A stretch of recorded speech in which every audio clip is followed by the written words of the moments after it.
Bismillahirrahmanirrahim. Assalamualaikum warahmatullahi wabarakatuh. Bismillah, alhamdulillah, wa la hawla wa la quwwata illa billah. Allahumma salli ala Sayyidina Muhammad. Para pemirsa, para jamaah, dan Bapak Basit yang saya hormati, kita melanjutkan pembahasan tentang ta'lim wa ta'lim. Jadi kita berbicara tentang etika pendidikan dalam Islam, yaitu hal-hal yang wajib kita ketahui, yang wajib kita pelajari. Kemarin adalah disebutkan bahwa yang wajib kita ketahui ini menjadi kewajiban fardu ain, yaitu adalah ilmu fikih, tauhid, dan akhlak. Ya, pembahasan kali ini adalah pembahasan tentang akhlak. Kewajiban itu bersifat fardu ain. Nah, sebelum lebih jauh saya jelaskan dulu bahwa fardu ain itu adalah kewajiban khitabullah kepada setiap muslim, yaitu kewajiban syariat Islam yang itu menyasar atau sasarannya adalah setiap orang Islam yang mukallaf, yang mana kewajiban itu tidak bisa diwakili oleh orang yang lain. Artinya begitu Pak Basit, masing-masing setiap muslim itu wajib melaksanakannya, dan kewajiban itu melekat pada dirinya, tidak bisa diwakilkan kepada orang lain. Termasuk yang kewajiban itu misalnya dalam urusan fikih ibadah, kita wajib melaksanakan sholat. Sholat ini 5 waktu itu tidak bisa diwakilkan. Hal-hal yang terkait dengan sholat seperti syarat rukun dan seterusnya, seperti taharah, baik taharah dalam hal misalnya bersuci dari najis maupun hadas, itu juga menjadi kewajiban karena itu menjadi wasilah, menjadi perantara tegaknya kewajiban yang lain seperti sholat. Nah, dalam istilah itu disebutkan ma la yatimul wajib. Segala sesuatu yang tidak sempurna sebuah kewajiban kecuali dengan pelaksanaan hal tersebut, maka menjadi wajib. Illa bihi fahuwa wajib. Jadi salat tidak bisa sah kecuali dengan taharah. Salat tidak sah kecuali kita menghadap kiblat, punya wudu, maka tahu tentang kiblat, tentang wudu, tentang taharah, itu menjadi wajib. Begitu juga yang kedua adalah ilmu akidah. Akidah menjadi wajib, artinya keyakinan kita tidak bisa kita gadaikan atau kita wakilkan kepada orang lain. Mengapa Pak Basit? Kita misalnya sebagai umat Islam harus yakin kepada Allah, bahwa Allah itu adalah Tuhan kita. Bahwa kita meyakini yang gaib misalnya, surga neraka, di pembalasan dan seterusnya. Nah, keyakinan semacam itu harus mantap dalam benak kita.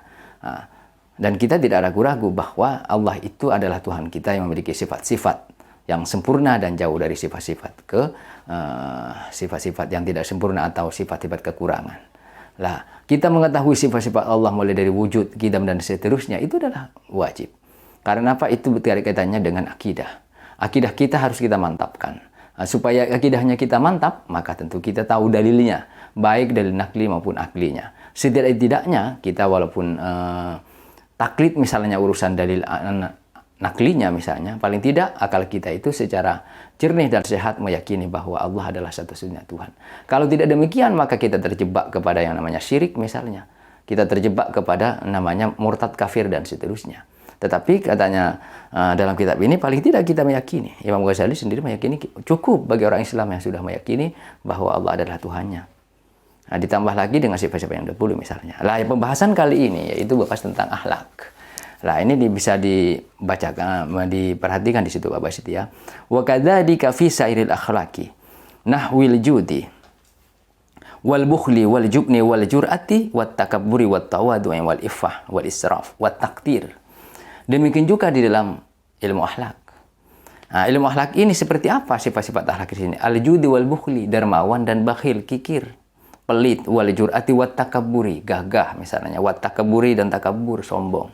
Wat tawadu'i, rendah diri, merendah diri ya maksudnya ya. Wal iffah, menjaga diri dari barang haram, wa israfi, dan israf, boros.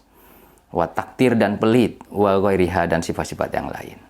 Lah, sifat-sifat tersebut itu kaitannya dengan sifat yang berkaitan dengan hati, sifat hati manusia. Kalau yang pertama adalah kaitannya dengan perilaku perbuatan a'malul mukallaf, perbuatan tingkah laku badan kita seperti sholat, gerak-gerik itu kaitannya dengan halal, haram, mubah, makruh, itu urusan fikih. Yang berkaitan dengan keyakinan, apakah keyakinan kita benar atau sesat, itu kaitannya dengan akidah, keyakinan. Lah, yang terakhir ini kaitannya dengan urusan hati. Urusan hati itu seperti misalnya dermawan. Itu kan bukan perilaku badan sebenarnya. Apakah orang itu masuk orang kategori bakhil misalnya? Apakah dia itu orang yang sombong atau tidak? Sebenarnya kan dari hati. kemudian menjadi perilaku, tampil dalam bentuk misalnya dia itu dalam cara berjalannya yang congkak dan seterusnya.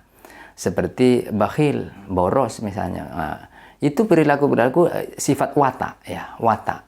Nah, itu kita juga wajib hukumnya belajar tentang akhlak semacam ini. Lah, sebagai umat Islam kita kan wajib ya, bahkan Islam itu sendiri hadir untuk menyempurnakan akhlak, kata Nabi. Innama bu'istu liutammima makarimal akhlak, kata Nabi. Bahwa saya itu diutus untuk menyempurnakan akhlak al-karimah, akhlak yang mulia.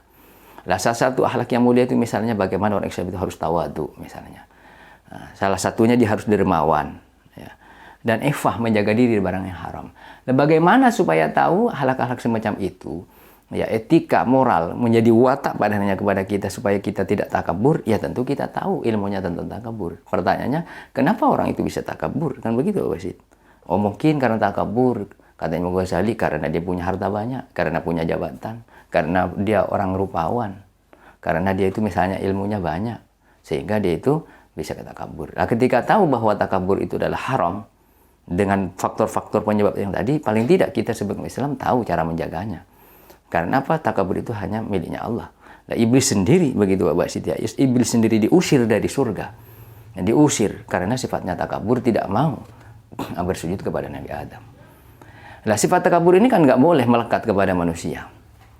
Nah, supaya kita tahu dan bisa menghindar dari sifat takabur tersebut, itu tentu tahu ilmunya, tahu cara mengantisipasinya. Nah, dengan ilmu itulah kemudian kita itu bersifat, punya sikap, karakter, dan watak yang baik. Akhlak yang baik intinya nanti. Misalnya tawadu. Tawadu dijelaskan, tawadu itu diantara takabur dan rendah diri sebenarnya. Jadi orang mengatakan bahwa tawadu itu harus rendah. Enggak. Tawadu itu bukan rendah. Kalau kita misalnya bersikap rendah diri, misalnya merasa inferior ya, merasa rendah, itu bukan tawadu. Tawadu. Merasa angkuh, merasa hebat di atas orang, itu masuk ke tawadu, takabur. Kalau rendah sedikit itu masuk adil, itu juga tidak boleh. Jadi orang merasa rendah, inferior, merasa ini depan orang, itu tidak boleh. Jadi harus izzun nafsi, dia itu percaya diri, tegak. Dia itu ketemu orang pejabat, orang kaya misalnya, ketemu orang besar, ya biasa hatinya. Ketemu orang yang lebih rendah status sosialnya dari kita, misalnya lebih bodoh misalnya, miskin, orang desa, kita tidak bersifat takabur. Lah, sifat-sifat semacam ini wajib dimiliki oleh setiap muslim. Kenapa? Karena sifat-sifat takabur tersebut dilanjutkan, fa innal kibra wal bukhla wal jubna wal israfa haramun wa la yumkin at-taharruzu anha. Sifat-sifat tersebut itu haram baginya. Mungkin kita kadang-kadang tidak sadar. Israf misalnya, itu kan dosa. Boros. Kenapa Allah sendiri menegaskan dalam Quran, innallaha la yuhibbul musrifin. Allah itu tidak senang kepada orang-orang yang boros. Kan begitu Pak Basit. Lah, kalau orangnya boros misalnya, boros dalam penggunaan air sementara tetangganya butuh air. Boros dalam penggunaan pakaian misalnya, sementara ada tetangga orang yang tidak punya, kemudian bahkan tidak mampu beli pakaian, kemudian kita berlebihan. Lah itu. Lah, boros semacam ini kita nggak sadari kadang-kadang. Kita berlebihan semacam itu dosa. Lah, dan seterusnya, kalau itu haram bagaimana? Tidak mungkin, katanya Musannif itu at-taharrus. At-taharrus itu menjaga atau menjauhi dari perkara tersebut, kecuali kita itu tahu illa bi'ilmiha, tahu ilmunya, wa ilmu ma yudadduha, ilmu cara mengantisipasinya, ilmu cara tentang sifat-sifat kebalikannya.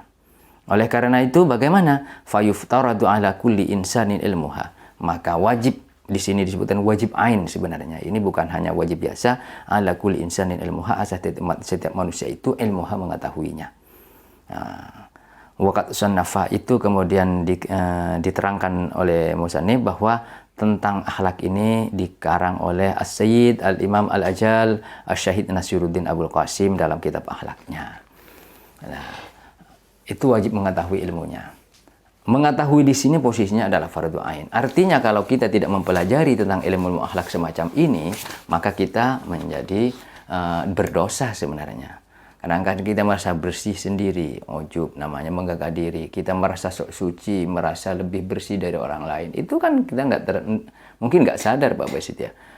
Oh, seolah-olah dengan rajin ibadah sehingga seolah-olah kita lebih dekat kepada Allah. Kemudian kita merasa amalnya sudah banyak, kemudian merasa bangga diri, itu namanya ujub. kemudian kita bersifat dengki kepada orang, iri, kemudian al-hikdu ya, wal hasad, kemudian dengki, benci kepada orang lain, itu kita nggak sadar menempel kepada diri kita. Nah, kalau kita sudah tahu bahwa itu perkara dosa, maka dengan segera kita kemudian mencari bertaubat kepada Allah. Nah, ini perkara-perkara seperti ini hukumnya wajib. Karena apa? Karena sifat tersebut kalau melekat kepada kita, maka ketika itu kita sedang berdosa. Dosanya apa itu? Itu bukan dosa perbuatan badannya, itu namanya ya dosanya hati. Jadi hati itu juga punya dosa. Itu kaitannya dengan ilmu akhlak ya. Lanjutannya di sini kemudian bagaimana terkait itu?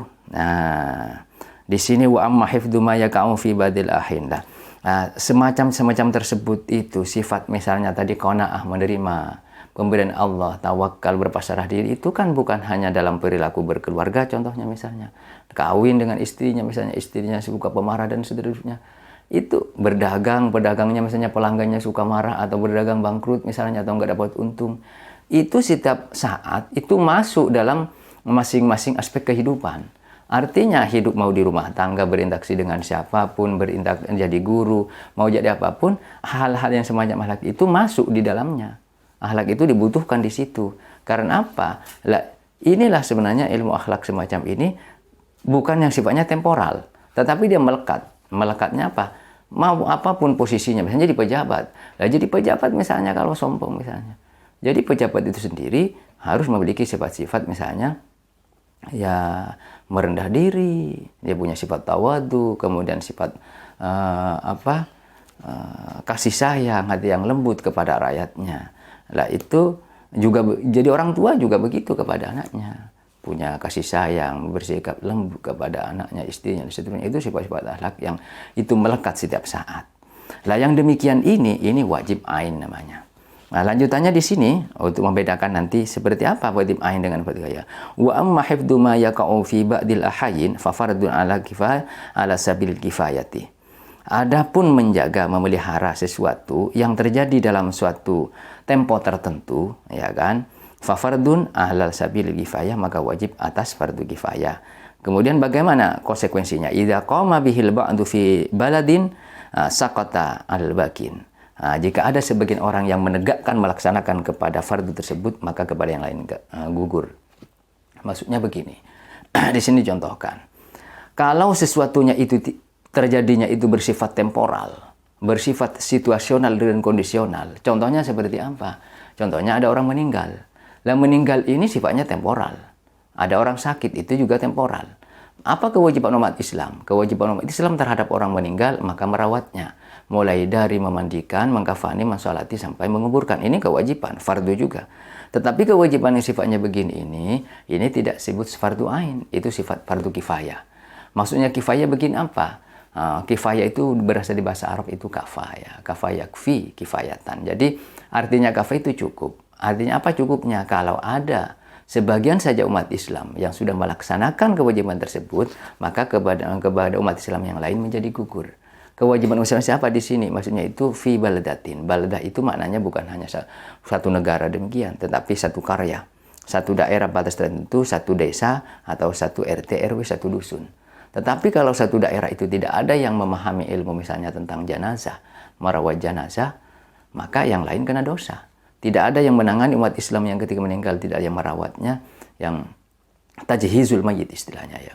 Mulai dari memandikan seterusnya, maka semuanya Islam. Oleh karena itu, maka bagi seorang pemimpin di situ wajib hukumnya memerintahkan kepada sebagian umat Islam untuk mempelajari ilmu yang bersifat kifayah. Jadi mempelajari ilmu kifayah itu juga wajib.